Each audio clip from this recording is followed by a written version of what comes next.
We're talking about how the shadow of Iraq is hovering over the situation in Syria. Still with us is Richard Wolff, the executive editor at MSNBC.com.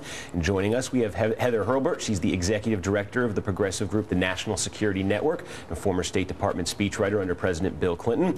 We also have Josh Rogan, senior correspondent for national security and politics at Newsweek and the Daily Beast, and Hillary Mann Leverett, a former diplomat and official on Middle East issues under President George W. Bush, now at American University. Heather, I'll start with you. I sort of set it up there, but before the segment, but everybody has Iraq on their minds in some way. The experience, the example of Iraq, and I know we can say there are a lot of distinctions between what's being proposed here, what's on the table here, but how much should Iraq be part of people's thinking on this? The main difference I would say people should have in mind is that the vote that Congress took on Iraq after the 9/11 attacks was the culmination of almost a decade of efforts to push us into war with Iraq, exactly, by the way, because the '91 war was limited. So in Iraq, by the time we get to the place that the American people and the British people are quite rightly thinking about, there had been a lot of groundwork laid and a lot of back and forth in American politics and a lot of really landmines laid in American politics. Whereas with Syria, what's happening right now is, I'm afraid, just the beginning of what's going to be a much longer story as the U.S. struggles with the chemical weapons, the humanitarian, the regional implications for Israel, implications for Iran's nuclear program. We're going to be having this conversation for a decade, and arguably the question is, what can we get right now? What landmines can we avoid laying for ourselves in the future? Well, and it's I go back and forth, Josh, with how to think about this, because we have some examples, at least from the 1990s, of these humanitarian interventions that were limited in scope and that bore successful outcomes. I wonder at a basic level, do you think we would not be having this debate? This would not be going to Congress right now. This wouldn't be as contentious as it's become politically if it hadn't been for Iraq. Would we be looking at this much more as like, well, this is an extension of Kosovo, this is an extension of Bosnia, this is just another airstrike for humanitarian purposes? Right. I think in one way we're seeing a return to what we saw in the Clinton administration is cruise missile diplomacy, right? This is where we use limited military action to achieve short-term, limited diplomatic gains without a real sense of what's really going to be happening afterwards. I mean, the biggest difference between the Iraq War and the Syria War is that the Iraq War, we were proposing an invasion, an occupation, and a rebuilding of a country, which is a gargantuan proposal. Here, President Obama is proposing 2 days of strikes, right? So there's a scale issue, but there's also an intention issue. There's nobody who thinks that President Obama is eager to intervene in Syria, right? He spent the last 2.5 years avoiding military intervention in Syria. He feels like he's being dragged into it, and now he's going around the world making a case for a limited intervention he's really not a fan of and really doesn't really want to do in his heart of hearts, or at least we're led to believe he's conflicted on it. So it's not a model for anything, because what we've seen with President Obama is that he was against the Iraq War. Then when it came to Libya, he decided in that one case we should have a responsibility to protect civilians in need, and so that it was worthy of an intervention. And in this case, he's not even making the argument that we're going in to protect civilians. He's making the argument that we should go in to protect this international norm of prohibition on the use of chemical weapons. So there is no pattern in the mind of Barack Obama. He does these things ad hoc. He takes them case by case. And in the sense, we can't really connect this decision to the other decisions because he's not connecting them. It is strikingly similar to the lead up to the war in Iraq. I was in the Bush administration, in the Bush White House, dealing also with congressional Democrats and with members of the media, with the New York Times, with NBC.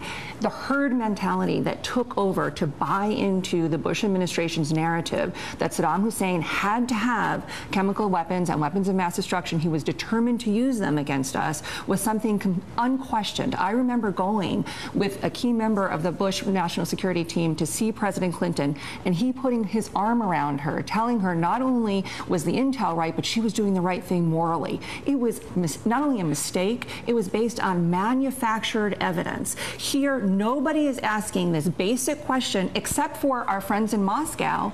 What if Assad didn't order this? What if this wasn't a Syrian troop chemical attack? What if this was perpetrated by al-Qaeda affiliated oppositionists? The consequences here for going into Syria are even more grave than Iraq. Because if we go into Syria and we degrade and we weaken Assad to the extent that Jabhat al-Nusra and the other al-Qaeda affiliated oppositionists get away with mass chemical warfare, if that's what happened, and we think they're going to stop there, that's the definition of insanity. When you, that's because I've heard people advance that scenario, I guess, that this was not actually Assad who ordered this attack. Maybe it was other elements of the military that he didn't directly control. You're saying maybe it was or like the Al-Qaeda. Well, what would be the because John Kerry put a lot of evidence on the table the other day. No, he didn't. Compared to Colin Powell, it's a joke. Okay, but so what would be the evidence for what you're suggesting? What is the available evidence for what you're suggesting? The Russians and the Chinese have people on the ground. They didn't pull their diplomats out. They haven't pulled their people out of Syria. They went to the last chemical weapons attack site in March,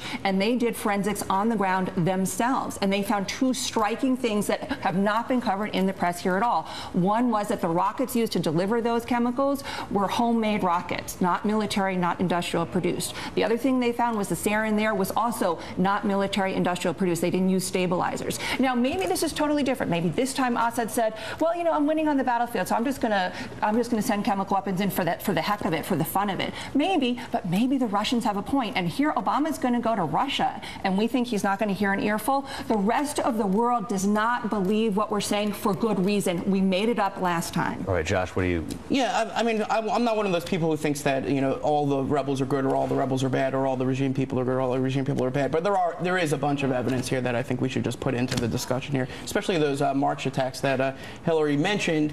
There were signals intelligence. We caught Syrian military commanders talking about the use of as we did with Iraq. And we interrogated those Iraqis after the fact. After we invaded Iraq, we interrogated the Iraqis that were on the SIGINT that Colin Powell displayed to the world. And you know what those Iraqis said? They couldn't believe how much we had contorted, distorted, and taken out of context what they were saying on the phone. That's not how Syrians, I spent over a decade in the U.S. government. That is not how Syrians do their battle plan, is on the phone. Right, So we should also take a look at this attack here in Ghouta, right? This was a rebel-controlled area that was a key venue for how the rebels got arms into Syria through Jordan. It was a long desire of the Assad regime to take over these neighborhoods. They saw it as a necessary strategic objective. They set up military on the outside of Ghouta.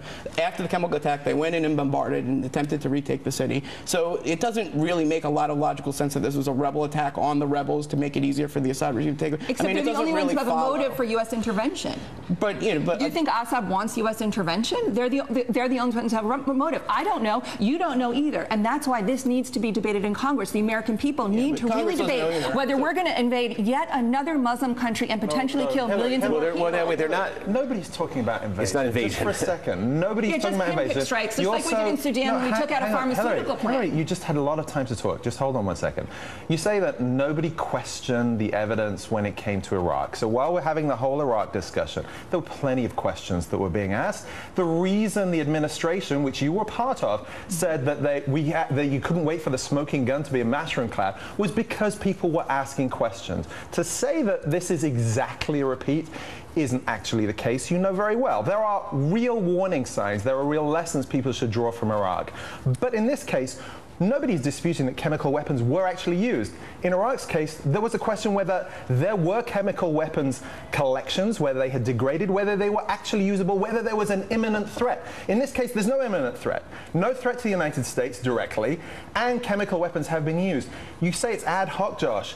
All of these situations are ad hoc. Just because it involves an Arab country and weapons of mass destruction, that's about where the similarity ends. Well, this is closer to Bosnia and Kosovo than I wasn't a political appointee in the Bush administration. You neglected to mention in your intro that I was also a professional member of the Clinton National Security Council staff when they bombed a pharmaceutical plant in Sudan. Again, without evidence. This is not something that is unique to Bush, unique to Clinton, or even to Obama. This is coming back to your point in the setup. The 1991 intervention in Iraq to get Iraqi troops out of Kuwait that we thought was so clean, that we patted ourselves on the back and had big parades.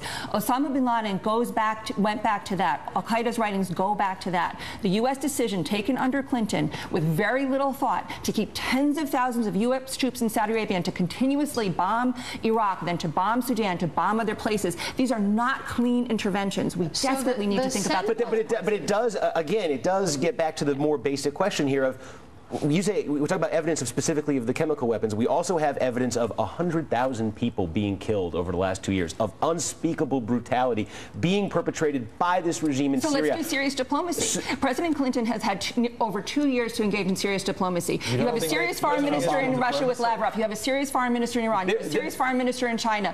All of these people have put proposal after proposal. You have Lakhdar Brahimi, who I worked with on Afghanistan, who did this in Somalia, who did this in Haiti, who did this in Iraq. You have serious people there, but the Obama administration has said time and time again, no, Assad just has to go. Heather, let me get to that issue then. Let's take the diplomat. Have we not tried a diplomatic approach to Syria? So there's no question the administration has tried hard, has had multiple conferences, worked very hard to pull the Syrian opposition together, to have a credible Syrian opposition that excluded the extremist elements that Hillary rightly is concerned about, has worked with the Russians, has worked with our allies.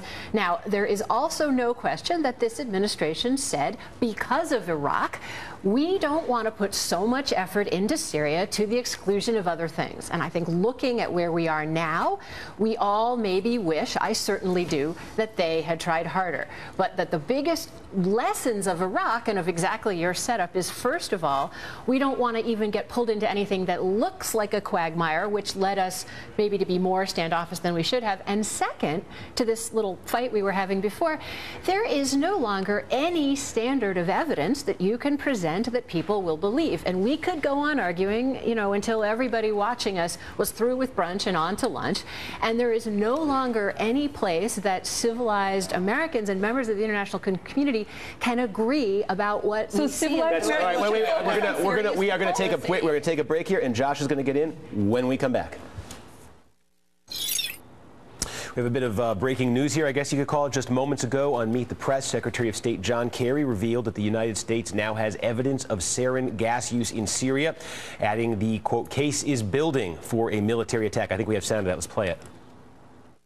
Let me just add this morning a very important recent development that in the last 24 hours we have learned through samples that were provided to the United States and that have now been tested from first responders in East Damascus, and hair samples and blood samples have tested positive for signatures of sarin. So this case is building, and this case will build. And Josh, we just started to pick this up in the last segment. I think everything that John Kerry says in terms of evidence, in terms of building the case, is being measured by a lot of people against Colin Powell, United Nations, 2003, 10 years ago. How do you factor that? So just to pick up when we left off, I mean, I think one big difference here is that the Bush administration clearly was making the case for a war, and the Obama administration is making the case for a mild punishment followed by a return to the diplomatic track. Let's remember that the policy here is to go through a Geneva process with the Russians and the Assad regime and the opposition for a political solution. They haven't abandoned that. In fact, they keep saying that after this two-day strike or whatever it is, that they're going to go back to the negotiating table. Now, you can say that that's not genuine, or that their diplomacy hasn't been successful, or that that's not realistic, and those are all arguments that people can make. But that is the policy, and that's a huge difference. They're not trying to. The Obama administration is strenuously trying to avoid getting entangled. Well, that is one of the Hillary. One of the things that sort of just bothers me a little bit about this, I guess, is that in a sense that we are rightfully so concerned about not having another Iraq, not repeating another Iraq, that if we believe what's been put out there in terms of this will be a surgical, precise, very limited attack, then it could almost do so little. The effect could be so limited and so benign that it leaves Assad in power and it lets Assad say he's stronger because of this. People also patted themselves over the back over Libya. We got rid of Gaddafi. We actually were decisive. We changed the balance of power in Libya, and we got a dead ambassador. People don't ask the important questions. They don't think about the consequences. And it comes back to some basic concepts of international law that President Obama said he would uphold when he came in. I want my money back that I gave to that man. I want my money back. He does not have a responsibility to punish. The United States has no responsibility to punish. You can argue Hillary, hang on. You can argue as a progressive responsibility to protect, but the U.S. has no basis in American law or international law a responsibility to punish. There is no responsibility to punish when somebody uses chemical weapons against civilians. There's not. There's a responsibility. There's not even precedent. There's responsibility to protect. What you do is you do a fact-finding mission, and what Kerry has done today should be called for what it is. It's another kind of curveball, putting it out there on the table. Why doesn't he wait for the UN to do a thorough investigation investigation. Why didn't the Bush administration? But Hillary, if the United Nations, which the inspectors left, I think 24 hours ago, right. they have a report that's going to be due. If that report comes out and confirms what the United States has said, that there is evidence that the Syrian government, that the government of Bashar Assad has used chemical weapons on its own civilians, do you then accept the evidence? What international law says? Would you then, because you have expressed your clear skepticism. I have no reason to doubt it. I didn't think that my president under President Bush would lie to me either. I have no basis to doubt my government except that it's now happened before. But Hillary,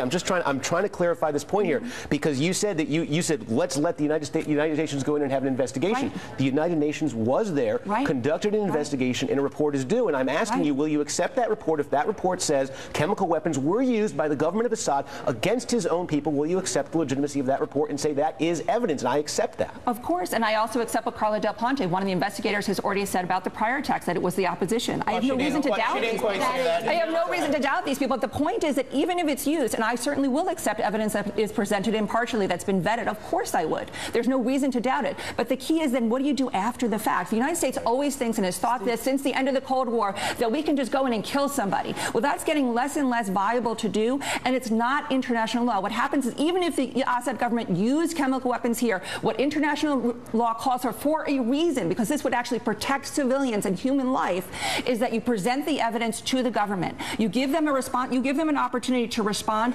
and then you work with them so they don't do it again. Okay, Richard. Let's just leave the evidence question aside. It's an important one, but it's all very hard to assess for members of Congress and everybody else. What are the common threads between Iraq and Libya and this situation? And even one of the debates about Bosnia and Kosovo is this measure. Can we do this? Is it easy or not?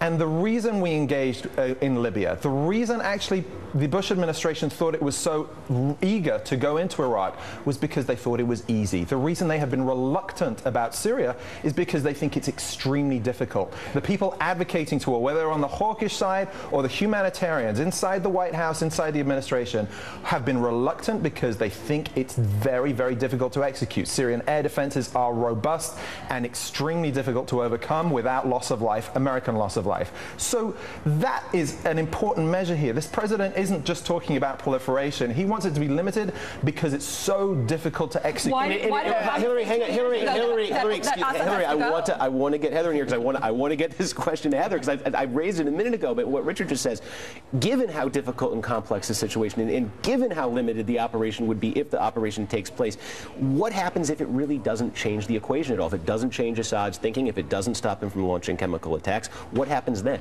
Well, we've been pretty explicit, actually, that it's not going to change the situation in the near term. And in another way, it already has changed the equation. For example, Assad isn't using the phone to talk to his generals anymore.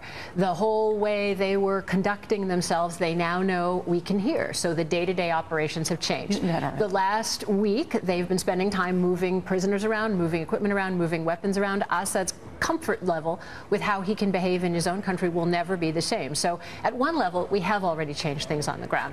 Second, and I think the American people need to know this, and it needs to be an important part of the conversation, because Syria is so difficult, because the situation there is so terrible, and because it affects us, because of the weapons of mass destruction, because of our allies Israel and Turkey, because of the threat of spillover in Jordan and Lebanon, this is going to go on, and the U.S. is going to keep being involved. So we shouldn't delude ourselves that whether we vote up or down, whether there are 2 days of cruise missile strikes, this is going to go on for years. And the best outcome is that we have a political process that contains the violence, that diminishes the threat to civilians, that contains the role extremists can play. But Americans need to understand this isn't something we can isolate ourselves from and pretend isn't happening. Okay, and this is going to go on because I'm sure there will be a lot more to talk about in the days and weeks ahead on this show and others. But for now, I want to thank MSNBC's Richard Wolff, Heather Hurlburt of the National Security Network, Josh Rogan of Newsweek and the Daily Beast, and Hillary Mann Leverett of American University.